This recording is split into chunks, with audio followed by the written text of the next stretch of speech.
can't keep issuing apologies. You're going to dilute the information, and it's not going to get out unfiltered anymore. And then it's a trickle down effect, right? Because if a platform of that magnitude is issuing an apology, then guess who starts issuing apologies next? The People's Voice, right? Which is not going to happen. They're just going to have to take me off.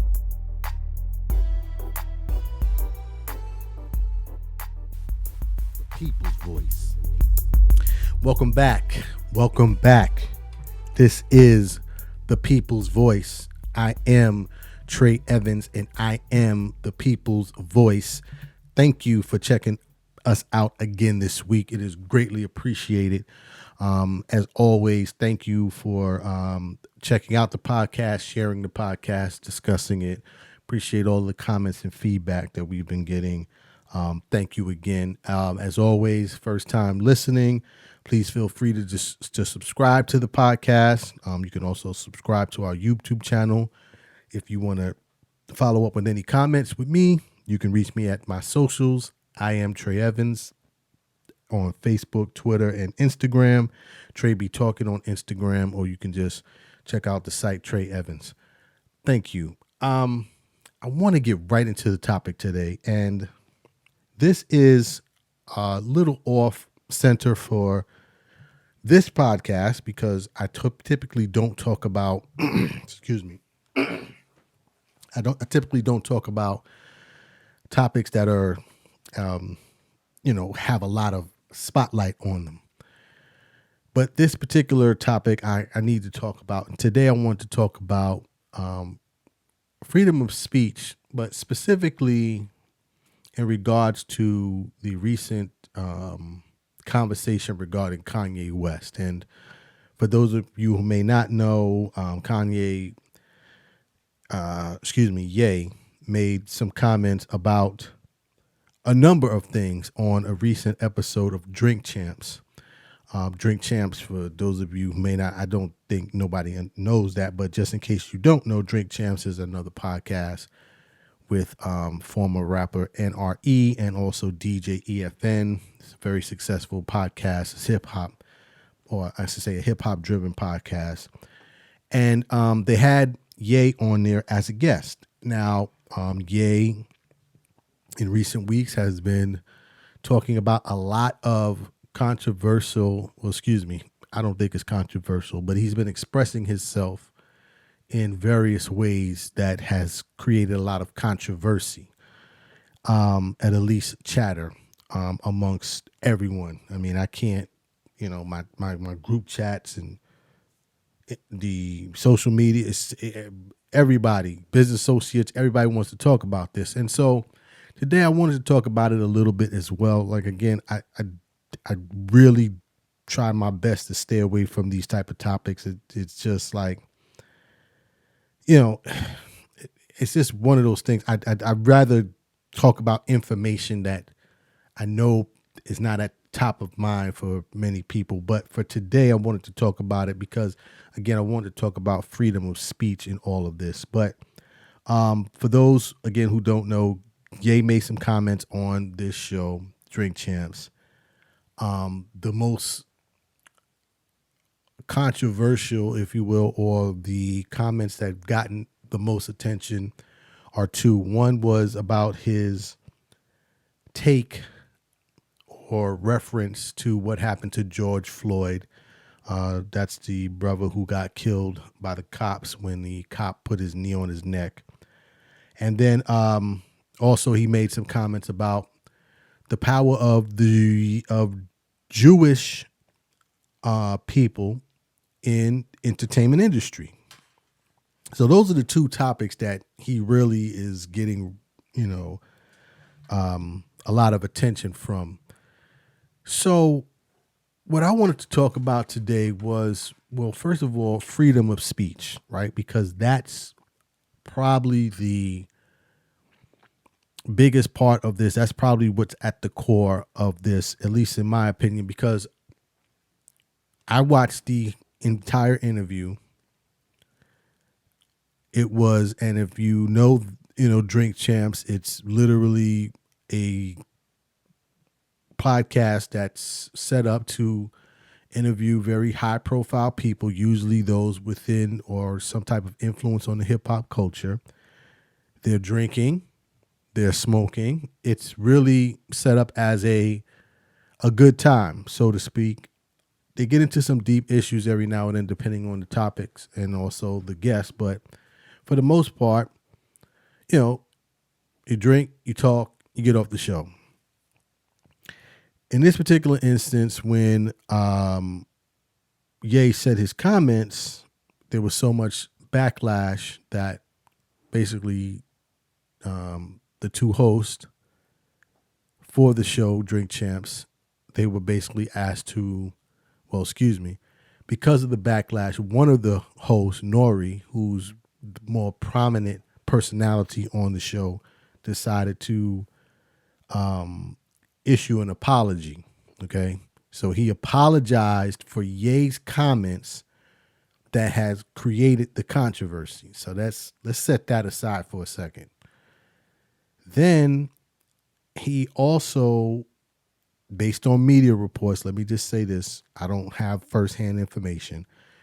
He decided to take the interview down off of YouTube because he usually posts his interviews, his visual interviews, video interviews on YouTube for the podcast. He takes that down. And my question, because I saw the interview, right? I watched it specifically because I'm like, well, what was said that was so controversial that he had to A, issue an apology, and B, take it down? And everybody, not everybody, but a lot of people are saying, well, freedom of speech is just, you can't just say anything. And I'm saying, well, I've watched the Drink Champs show several times. I'm a fan of it, matter of fact. And I've heard all types of, in my opinion, derogatory, offensive, demeaning type of language on there, or conversations, I should say, and never was there any pushback to the point where either host had to apologize. And so what is free speech, right? What does free speech mean? Because I think we need to start with that in terms of having a foundation, and then I could continue talking about whether or not Ye or the show violated any of the guidelines of freedom of speech. So I'm reading here right from the uscourts.gov and pulled up a definition for freedom of speech. For those who may not know, freedom of speech is also part of the amendments, the United States amendments. Matter of fact, it's the First Amendment, and it basically says that Congress shall make no law abridging freedom of speech. So what does that mean? Freedom of speech, the right of freedom of speech includes the right not to speak. Also, if you want to display or demonstrate armbands, headbands, things of that nature to protest anything that you feel that needs to have light shed on it, or anything that needs to be pushed back on. The use of certain offensive words or phrases to convey political messages, to contribute to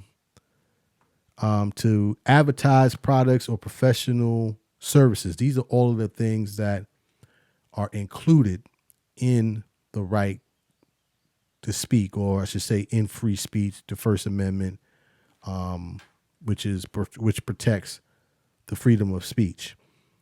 To contribute money to political campaigns, to engage in symbolic speech, which includes burning the flag, right? That's allowed. So these are the things that are allowed in the First Amendment. Now, I'm kind of blowing through it because I want to get what's not allowed in terms of free speech. It says to incite imminent lawless action, to make or distribute obscene materials, to burn draft cards as an anti-war protest, to permit students to print articles in a school newspaper over the objections of the school administration. Wow, that's interesting. I didn't know that. What this again? These are what's not included in the freedom of speech, the First Amendment. What's not included are for students to make an obscene speech at school or a sponsored event, and for students to advocate for illegal use at a school-sponsored event. These are some of the things that are not included in the freedom of speech. So the reason I'm going through that is because, again, this conversation about freedom of speech just keeps coming up. And it's like, what's included and what's not included. So going back to the interview, I didn't hear anything in there that required or was a violation of freedom of speech, because I keep hearing that in these conversations. Well, just because you have freedom of speech, you can't just say anything, because, technically that is partially correct, because freedom of speech was really designed for individuals, for citizens of the United States to have freedom of speech against the government, right? It's literally so if you don't like something that the government does, you can say to hell with the government and you're not thrown in jail like you would be in other countries, which we know each country has a different way of handling that, right? So that's really what freedom of speech is. But beyond that, freedom of speech is also freedom of expression, freedom of thoughts. And if someone is on a platform like right now, I'm on podcasts, right?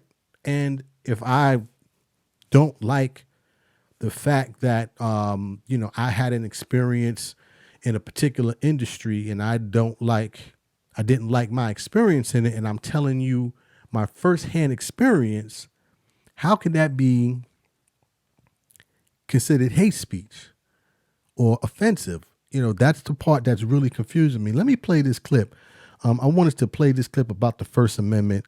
This is a short clip on YouTube that kind of discusses what the First Amendment is and what is allowed from the First Amendment. So let me play that and then we'll continue from here.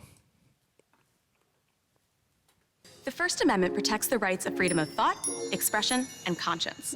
The framers of the Constitution believe that these are natural rights that are so special they're given to you by God or by nature and are above the government. So where did this idea come from in America?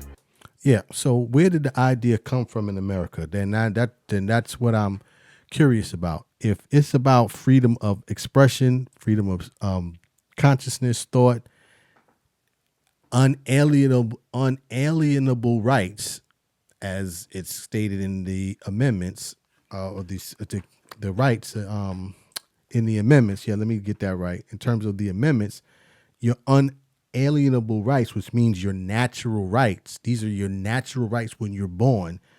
How can someone then come along and say, well, you're not allowed to say that, if the government or the country that you live in has amendments in place, or has an amendment in place to make sure that you are able to speak your conscience or express yourself? I know I'm going back and forth. I'm all over the place, but it's like one of those situations where you hear it and you're like, I got to talk about this because this doesn't make any sense. Okay, so we talked about freedom of speech, kind of what it is and what is allowed and what isn't allowed. And I'm going to read one more definition because I want to make sure I have this before I move on. The First Amendment guarantees freedoms concerning religion, expression, assembly, and right to petition. Those are the five so the First Amendment has 5 guarantees, right? Freedom of religion, expression, assembly, right to protect, and right to petition. Within that, the one that's most famous is, the freedom of expression, which comes under the freedom of speech. But let me go on. So I'm the reason I'm talking about this again is because of the controversy that was created as a result of Ye saying his comments about the Jewish community, specifically the Jewish business community in the media and entertainment space. I want to make sure we're clear about that. He's not talking about all Jews or all Jewish people. He was talking about people specifically in the media and entertainment spaces. And then he made a comment about George Floyd. So let me go from there. The comment about George Floyd, and I don't want to play. Well, should I play the? No, I'm not going to play it. So basically, what he said was that that the officer that killed George Floyd, based on a documentary that he refers to as a documentary, but it was just a video montage put together by Candace Owens, and she's a whole nother conversation. But he basically, from that, what he saw, and it was to cover the George Floyd killing of George Floyd. Basically, in that piece, she disputes that George Floyd was killed as a result of the officer having his knee on George Floyd's neck. Kanye gets on Drink Champs. He repeats this sentiment. And now, and of course, that's the clip that goes out. Everyone sees that clip. There's outrage. How could you say that? The second thing Kanye said was, again, talking about his experience again in the industry that he's in, which is the entertainment industry, and his experience and perception of Jewish control of the media and entertainment industries. Now, regarding the George Floyd comment, and this is not being talked about enough, Nori, who is the host of Drink Champs, he actually pushed back on what Kanye said about George Floyd. He actually did push back on it. The problem is that not everyone watched the whole interview. And because of that, what happened is that many people missed that portion of it because, number one, Nori took the interview down, which I do not agree that he should have taken it down. Because, again, I watched the whole interview before it was taken down, and he definitely pushed back on it. Matter of fact, I'm going to play that clip as well. Here's where he pushed back on Ye's comments regarding George Floyd. So take a listen to this. But even me, I question, like, why would you try to, like, even when you said, George Floyd, and you said George Floyd, and you said, I could prove that somebody wasn't on his neck. We don't even care about that, yeah. Because we don't care. But let me finish. We black people, we Black Panthers, we the people that you gotta with. With you when it was time for you to say that it's the with you. And so that was his way of defending some of the comments that Ye had said earlier in the interview. Now, let me apologize about the language. Obviously, that's not on my show typically, so I apologize in advance. Also, what you heard is that, like I said, the show is called Drink Champs. So Nori, one of the hosts and prominent hosts of the show, he's obviously intoxicated at this point, because I think this is like, 2.5 hours into the interview where he's addressing some of the comments that Kanye made all the way in the beginning. So his slurred speech and his slow response was, I guess, taken in a way like he wasn't serious about when he was checking him, but he actually was checking him for what he said, right? So that part of the controversy, I think, was definitely taken out of context in terms of the blowback that he received, because many people felt like he should not have allowed Kanye to say that. But again, he did address it. Just that many people felt like he didn't address it soon enough. So that's first part of the controversy. The second part, which I think is the one that really needs the conversation, is about the control of the media, or the control of media by members of the Jewish community that are in the media and entertainment space. And too often this is talked about as if this is some type of mysterious, mystic happening. It is a documented fact, okay, that in the entertainment and media spaces, there are multiple powerful Jewish people in power in the entertainment and media space. This is not some hocus pocus. Oh, we don't know. Is it really happening? No, this is actual, factual. Right? Matter of fact, let me play this clip. I know I'm playing a ton of clips today, y'all, but I just want to, so you can kind of hear it yourself. This is Peter Rosenberg, who many of you, I don't know if you know who Peter Rosenberg is. Long story short, he's a host for radio show Hot 97, which Hot 97 is a legendary hip hop station in New York. It's literally responsible for breaking hip hop on mainstream radio. Every hip hop station that you hear basically throughout the country is a extended child of Hot 97. I can't say it any other way. Peter Rosenberg is a host on the morning show. And also he's also a host for an ESPN radio show, but he is Jewish. He's very proud of his Jewish heritage. There's nothing wrong with that. I want you to hear him specifically talk about Jewish people and their role in entertainment and media. Listen to this, and then I'll follow up and finish on. Run everything, and Kanye can, Jews run everything, and Kanye can back that up by talking about how powerful Jews are in the recording industry and Hollywood. Okay, and Jews are powerful in Hollywood. We literally made it our business to go out to Hollywood and be a foundational part of that entire industry. That part is true.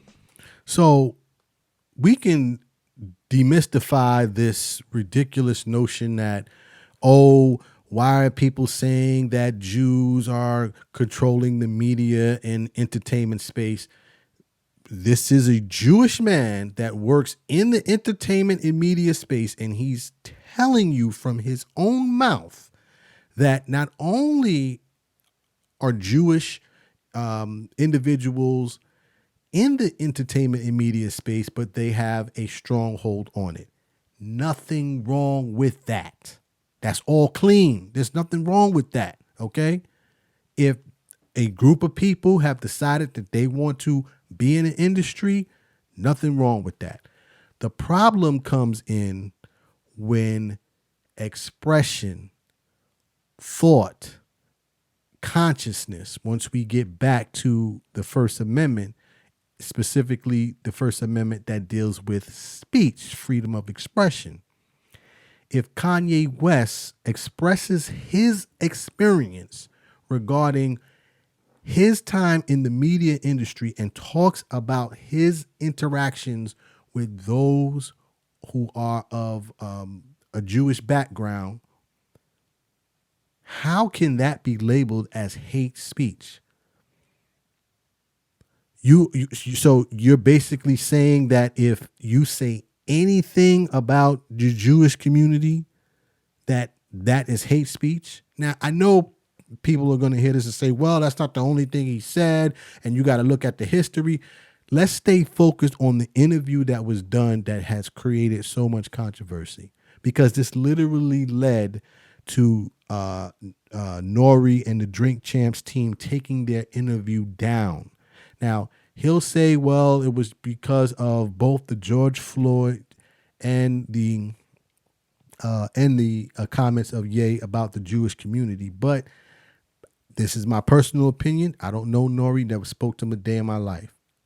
I don't think that was the only reason that he took it down. And I really, really don't like to get on this mic and have these type of conversations about these things in terms of, this is, it's very, tabloid stuff. I don't like to discuss, but the freedom of speech portion of it is so important to me as a broadcaster, that I do not want to see anyone have their platform derailed based on the opinions of other people. Right? I firmly believe in freedom of speech. Even if I don't agree with you, I believe that you have the right to speak and express yourself, as long as your speech is not inciting a riot for people to come, attack another individual physically, right?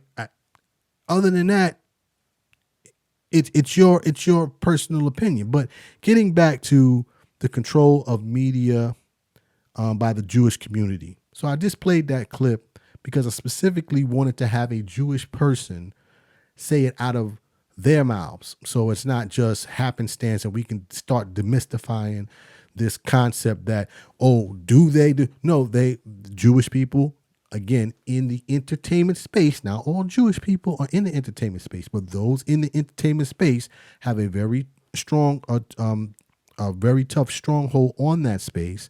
And when anything is said, it becomes controversial. Matter of fact, I'll play one more clip. This is from back in the days, 1995. Let me give a brief history.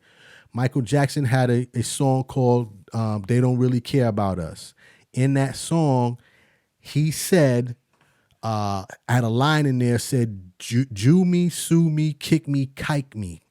Apparently, kike is a form of an ethnic, almost like it's a slur against Jewish people, right? Mike's whole thing was he was talking about protests and racism. And so, but in that line, when he said it, the Jewish Anti-Defamation League heard that, and this is back in 1995. Michael Jackson had to go on to, not only did he have to issue an apology, but he had to redo the whole album. This is 1995. This is not 2005, 2015, where you could just go in, take it off, put it back in. This is, you got to go back into the studio, put the headphones on, try to sing it to the same levels.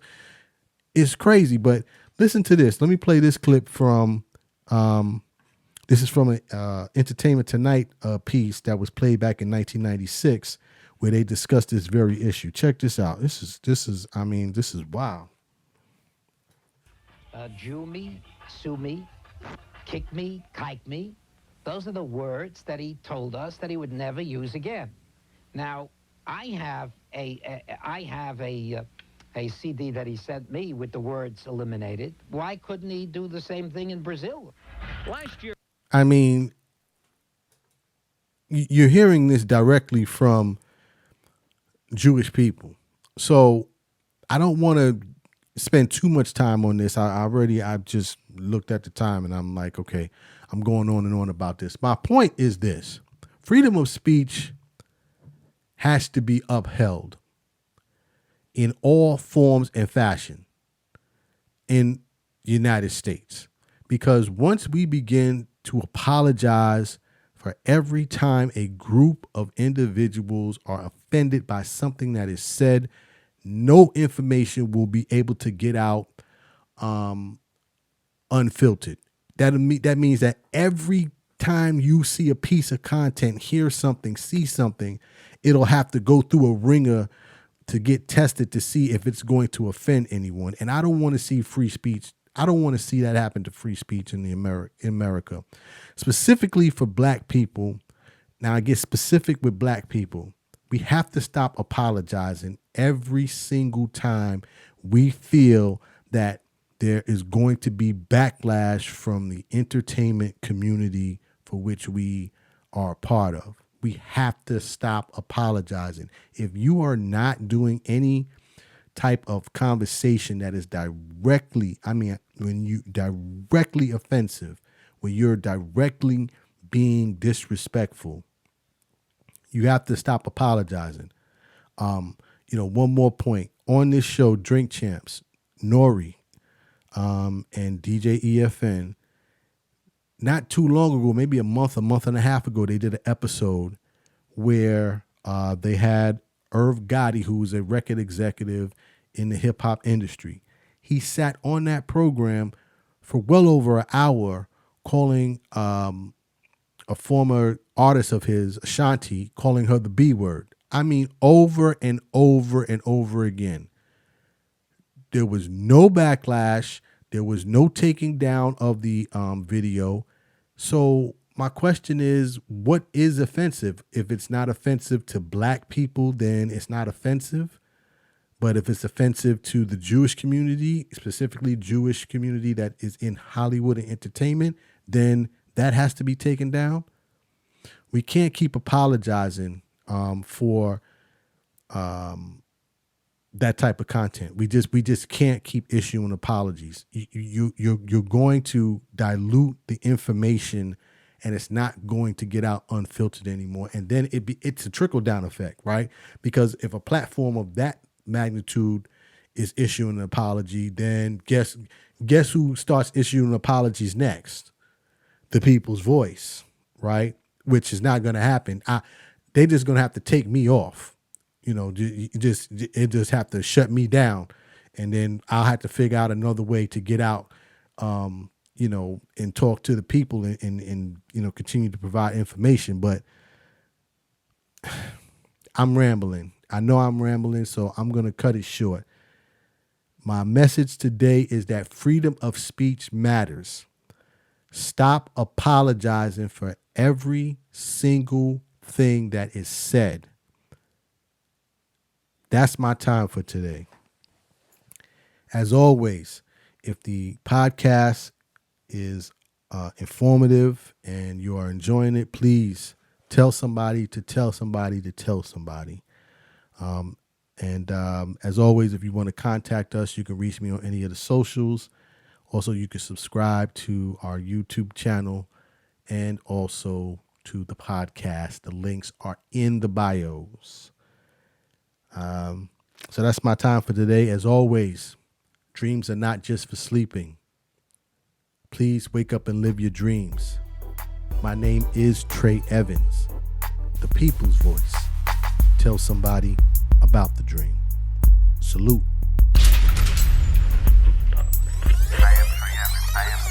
People's Voice.